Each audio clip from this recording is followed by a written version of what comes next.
Chernobyl disaster. April 26, 1986, at the Chernobyl nuclear power plant near Pripyat in the Soviet Union, engineers began a late-night safety test. The experiment was meant to check whether the reactor could continue producing power during a blackout. But to run the test, they first reduced the reactor's power. It dropped too low, making the system unstable. To recover it, operators pulled out most of the control rods, the very components designed to regulate the nuclear reaction. With fewer rods inside, the reactor became increasingly sensitive and unpredictable. Still, the test continued. Critical safety systems were turned off to prevent interruptions. Now, the reactor was running without its normal protections, unstable, exposed, and dangerously out of control. Then came the moment they tried to shut it down. The emergency button was pressed, but instead of stopping the reaction, a hidden design flaw caused a sudden spike in power. In seconds, the reaction accelerated beyond control. Fuel overheated. Cooling water instantly turned into steam. Pressure surged inside the reactor. And then, a massive explosion ripped through the core. But the chain reaction didn't stop with the blast. The explosion exposed the reactor's core to the open air. Graphite inside caught fire, releasing massive amounts of radioactive material into the atmosphere. Winds carried it across cities, forests, and entire countries. People nearby had no idea what was happening. Firefighters rushed in to control the flames, unaware they were being exposed to lethal radiation. Many would die within days. Soon, entire towns were evacuated, homes were abandoned, land became uninhabitable. And for years after, the effects continued. Illnesses, environmental damage, and lives permanently changed. What began as a simple test had triggered a chain reaction no one could stop. Texas City disaster. On April 16, 1947, at the port of Texas City, in the United States, a normal morning slowly turned into a disaster no one could escape. A cargo ship sat at the dock, loaded with ammonium nitrate, a common fertilizer, but dangerously unstable under heat. Somewhere inside the ship, a fire began. At first, it didn't look serious. Smoke rose quietly from the hold as workers gathered, trying to control it. But the flames were trapped deep inside, feeding on the chemical cargo. And with every passing minute, the temperature climbed. Inside the ship, the ammonium nitrate started to break down. Heat turned into pressure. Pressure turned into instability. Without anyone realizing it, the situation was escalating. Then, suddenly, the ship exploded. The blast tore through the harbor with devastating force. Buildings were ripped apart, windows shattered miles away, and a massive shockwave spread across the city. But that explosion was only the beginning. The force ignited nearby oil tanks, setting off fires across the port. Thick smoke filled the sky as flames spread from one structure to another. Moments later, another ship nearby, also carrying ammonium nitrate, caught fire. The heat rose once more, the pressure followed, and then a second explosion struck. Now the entire port was engulfed. Fires burned out of control. Industrial areas collapsed. Debris rained across the city. What started as a small fire on a single ship had triggered a chain reaction of explosions across Texas City. By the time it ended, large parts of the city were destroyed. Over 500 people were killed. Thousands more were injured. A single spark had set off a chain reaction that kept growing until there was nothing left to stop it. Bangqiao Dam failure. In August 1975, in Henan Province, China, days of relentless rain began to overwhelm a system built to control nature.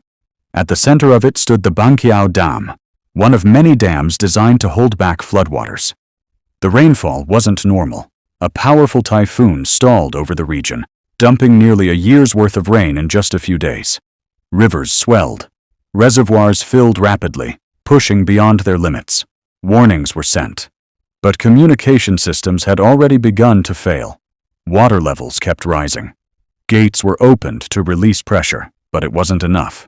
Behind the dam, billions of cubic meters of water continued to build, growing heavier with every passing moment. And then, the Bangqiao Dam gave way. A massive wall of water surged forward with unstoppable force. But this was only the beginning. That single collapse sent a violent wave racing downstream, slamming into other dams in its path. One after another, they failed. Each collapse released even more water. Each surge grew more destructive. Within hours, over 60 dams were destroyed. Entire villages were swallowed. Cities were flooded within minutes.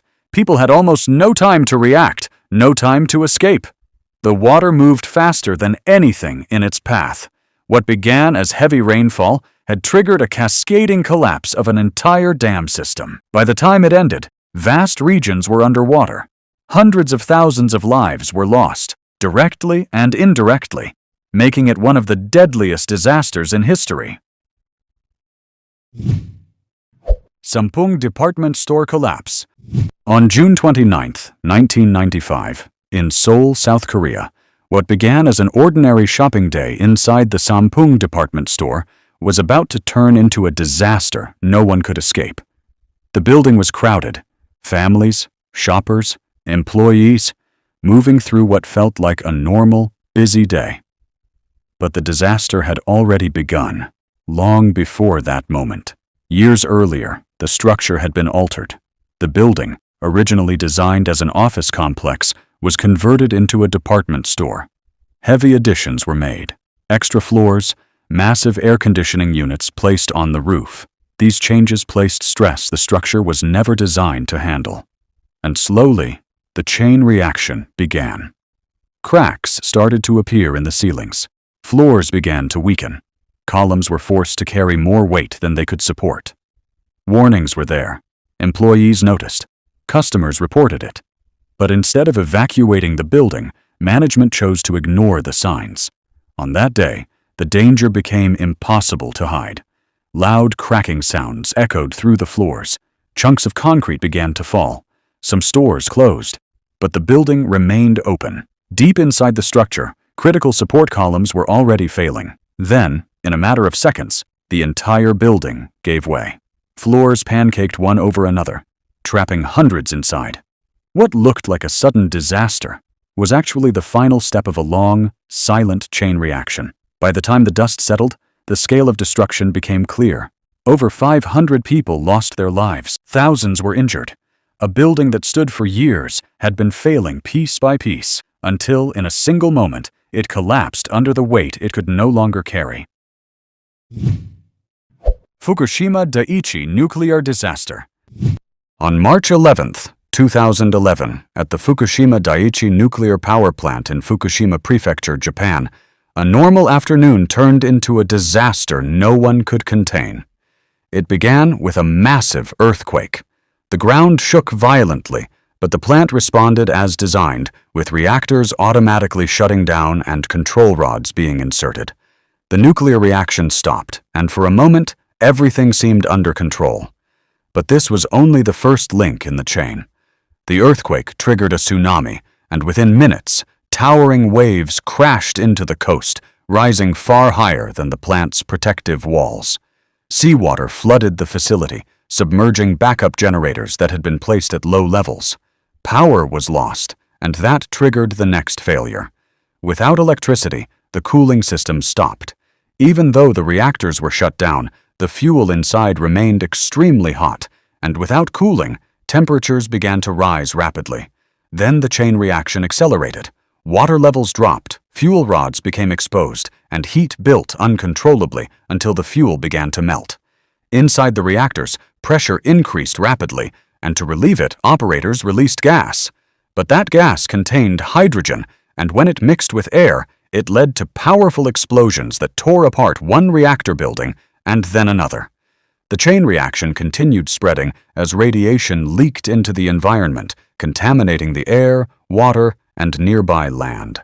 Thousands of people were evacuated, entire areas were abandoned, and in total, this chain of disasters claimed over 20,000 lives, making it one of the deadliest events in modern Japan. What began as a natural disaster had triggered a chain reaction no one could stop.